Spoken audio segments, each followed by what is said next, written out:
Hi everyone, we are Group 2. Today we are going to talk about Chapter 7, Managing Human Resources. Question 1. How does human resource management affect all managers? First of all, let's talk about what is human resource management. Human resource management (HRM) equals to having right people in the right place at the right time. The HRM process includes employment planning such as recruitment, downsizing and selection, orientation and training, and performance management such as compensations, performance appraisal, and benefit. Success of an organization depends on the quality of the people it employs. Competent employees can make up a competent organization. HRM is important to find the best employees with the skills that are able to perform the tasks required to attain the business goals of the company. Therefore, HRM decisions and actions are critical to ensure the organizations hire and keep the right people. Thus, all the HRM decisions will eventually affect managers of other departments. Question 2. Discuss the external environmental factors that most directly affect the human resource management process. There are 5 external environmental factors that most directly influencing the human resource management process. They are labor unions, economic conditions, technology, governmental laws and regulations, and demographic trends. Let's look at the first external environmental factor. Labor unions. A labor union is an organization that represents workers and seeks to protect their interests through collective bargaining. Actions of unions will affect the structure of human resource management practice. Business organizations consider the demands of unions when they are designing their future plans for their human resource functions. At the same time, many sub-functions of human resource management are determined and structured through labor contracts. In other words, educating, training, deciding wages and salaries, breaking contracts, and compensations are all in the content of agreement with unions. The second factor that I would like to discuss is economic conditions. Recent economic changes have had a profound impact on the nature of work. Unemployment are high in most developed countries due to the latest recessions felt worldwide. Economic news, whether good or bad, has effect on employment, attitudes toward work, careers, and retirement. Not only does it affect the talent pool, but it might affect the ability to hire anyone at all. Next, technology. Technology is considered an external environmental factor that influencing human resource management because when new technology are introduced, the human resource department will start looking at how to downsize and look for ways to save money. A job that used to take 2 to 4 people could be cut to 1 people. Technology is revolutionizing the way human resource management practices from an internal cost savings way. The next factor that I'm going to discuss is governmental laws and regulations.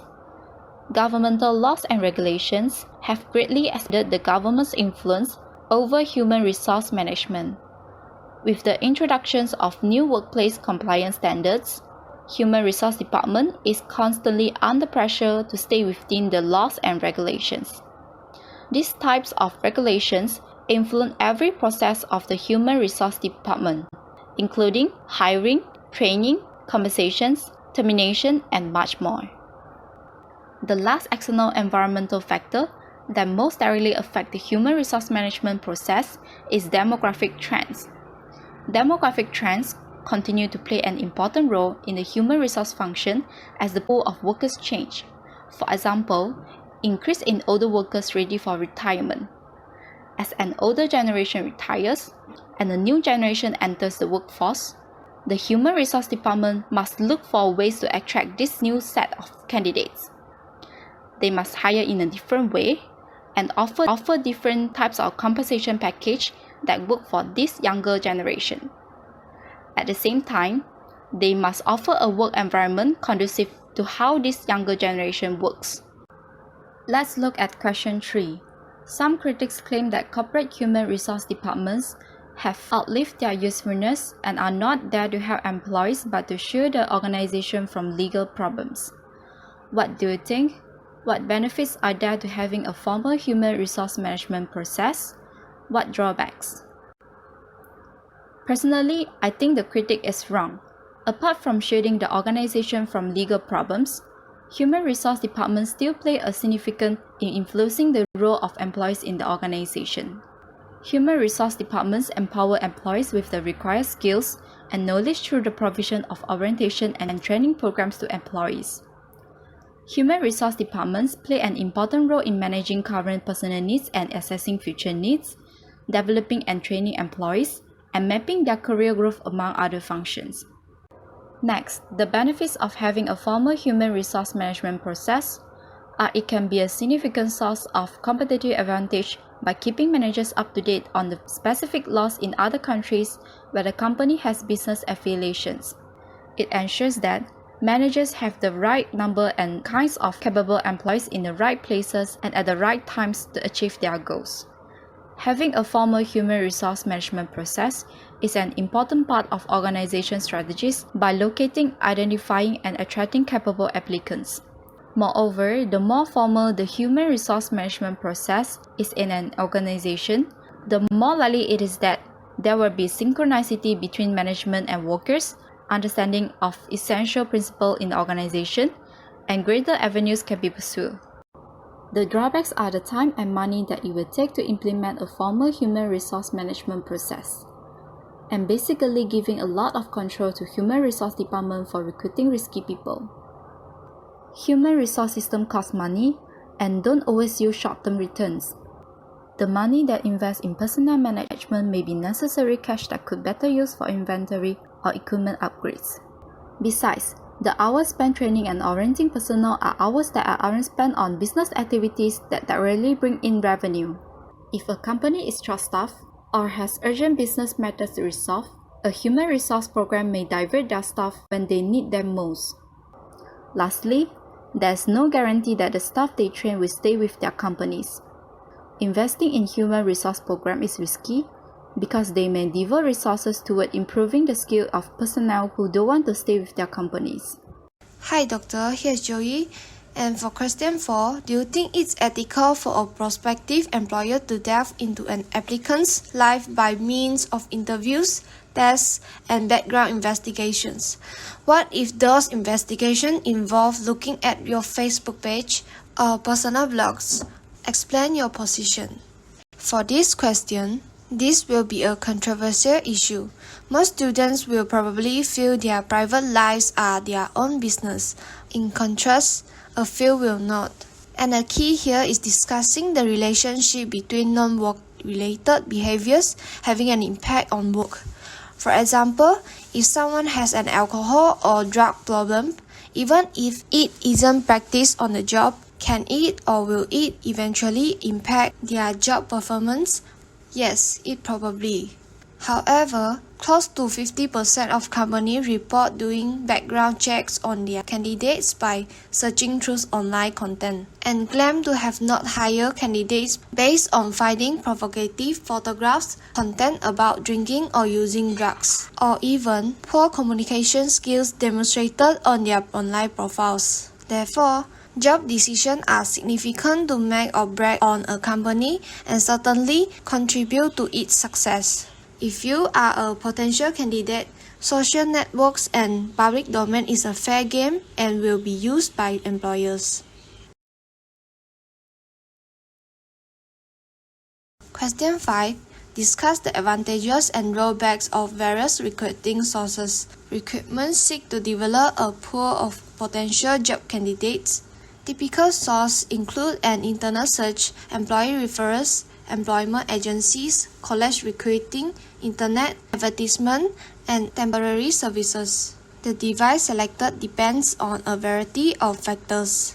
For the first source, internet search that can be used when a position becomes available and there are good quality candidates within the organization's talent management system to fill the vacancy. The advantage is the employee would already know the culture and have a proven track record. For the negative side, only hiring from internet is that no new fresh ideas or best practice come from another firm. Next, employee referrals are often a great recruiting method since internal employees use their network and reputation, usually resulting in a win-win for the company, the employee, and the candidate. For advantage, knowledge about the organization provided by the current employee, which can generate strong candidate because a good referral reflects on the recommender. For disadvantage, it may not increase the diversity and mix of employees.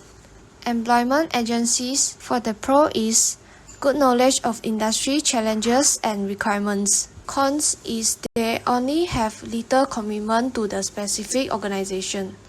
Next, college recruiting have an advantage of large centralized body of candidates. And disadvantage is they are limited to entry-level positions. Lastly, internet have a benefit of reach large number of people, but for the disadvantage is generates many unqualified candidates. Thank you.